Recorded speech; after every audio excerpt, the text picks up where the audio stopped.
If someone ever told you, with legs like that, you shouldn't wear skirts, or asked, so when are you finally going to get a normal job? Stay with me. Because this topic hurts exactly where it matters most. And yes, the most interesting part is saved for the very end.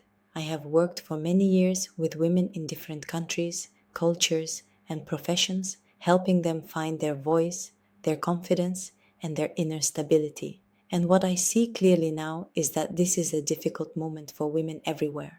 The pressure is louder, the judgment is harsher, and the boundaries are crossed more often. I feel ready to help more women online feel free, independent, self confident, and able to choose what they truly need, not what society tells them they should want. If you feel even a little bit seen right now, please like this video and subscribe. It truly supports this space. And stay until the end, because the final insight changes how you look at toxic people forever. My name is Julia Blake. I am a voice and speech coach, and today we are talking about those wonderful people in white coats, the classics of the genre, the quiet toxics. You know them. People who do not need bread, just give them a chance to bite. Almost everyone has someone like this nearby, a colleague, a relative, a follower online, and the key question is not how to shut them up.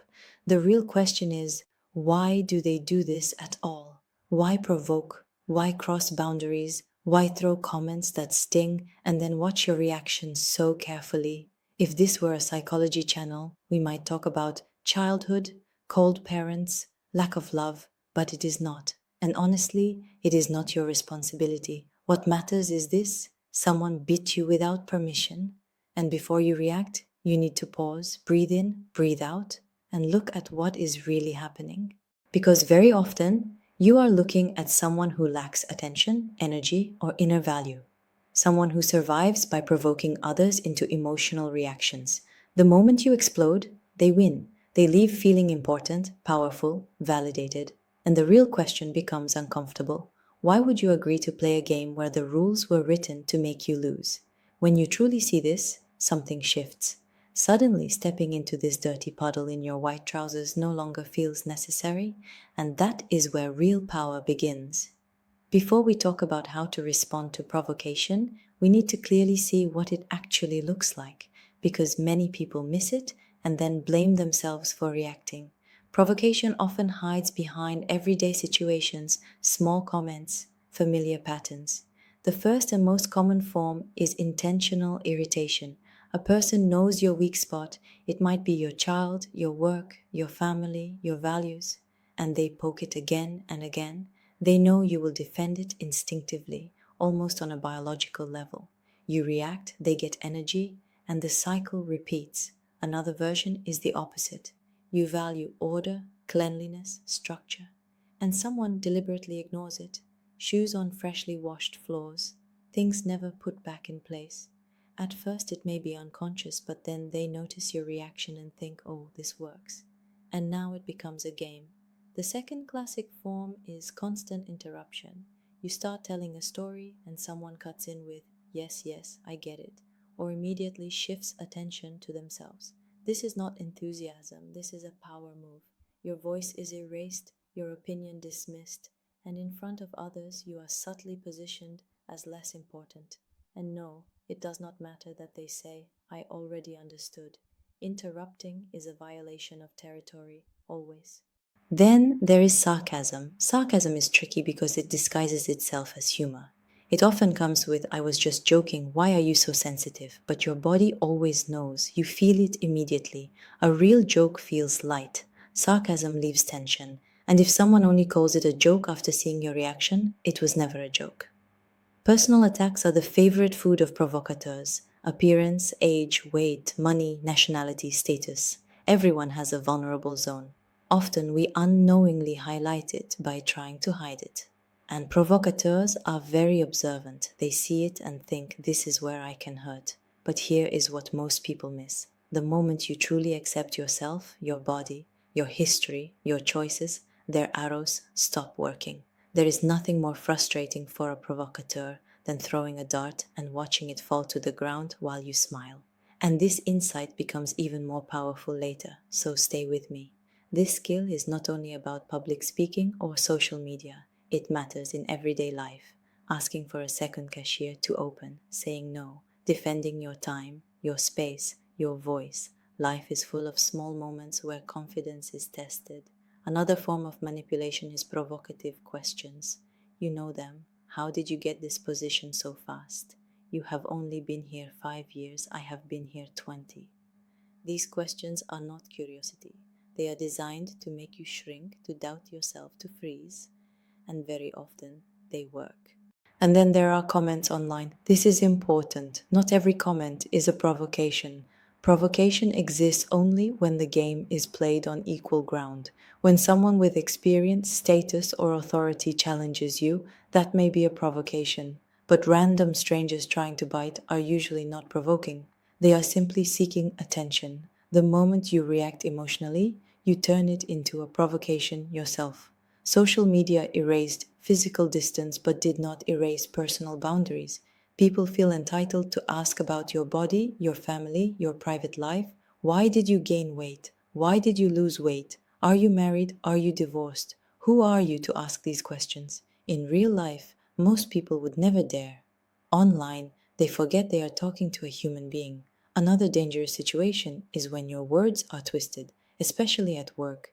This is where documentation matters. Messages can be deleted, screenshots remain. Clear communication and records are not paranoia, they are self respect.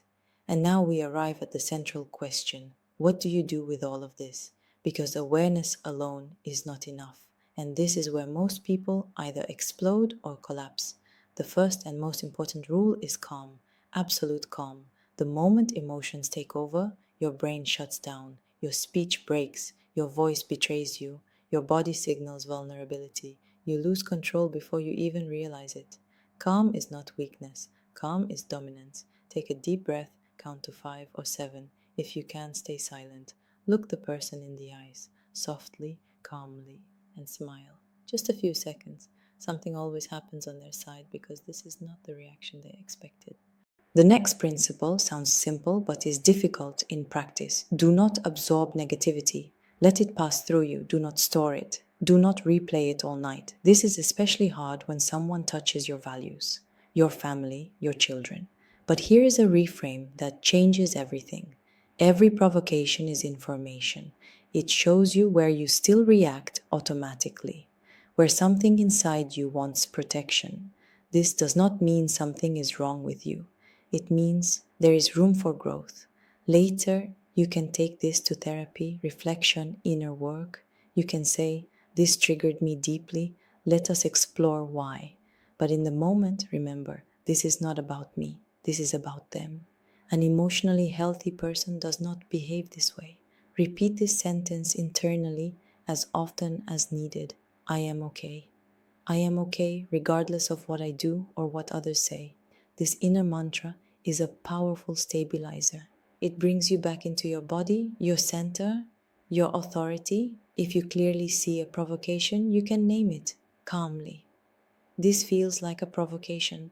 This sentence is almost never expected. Most people either attack back or justify themselves. Naming the game breaks it instantly. And whatever you do, do not explain yourself. Justification is the reward the provocateur is waiting for. If someone comments on your body, your weight, your lifestyle, respond with grounded acceptance. I feel great in my body. No defense, no apology. Then shift the focus or end the interaction.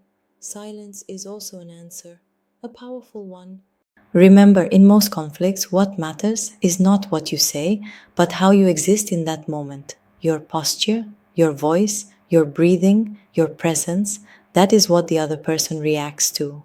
And now we are getting close to the most important part, because there is one thing that makes provocateurs completely powerless. Here is the truth most people never tell you. Provocateurs are not strong, they are dependent. Dependent on your reaction, on your emotional output, on your attention.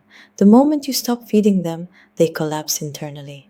There is nothing more uncomfortable for a provocateur than sincerity, simple, calm sincerity, saying, I do not want to talk about this, and stopping, no drama. No explanation, or staying silent, maintaining eye contact, and smiling.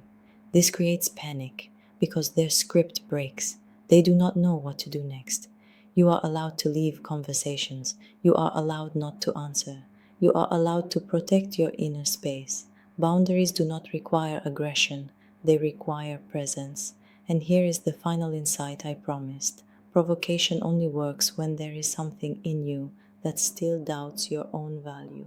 The more you accept yourself fully, your body, your age, your past, your choices, the less access others have to you. When you truly own who you are, there is nothing left to attack. This does not mean you become indifferent, it means you become grounded. You stop fighting imaginary battles, you stop proving your worth to people who never intended to see it. So practice calm, watch your voice, watch your body, remember that you are okay, keep your confidence. Do not hand it over to people who live by biting others. If this resonated with you, like this video and subscribe. Stay close. This conversation is not finished. It is only opening a deeper layer.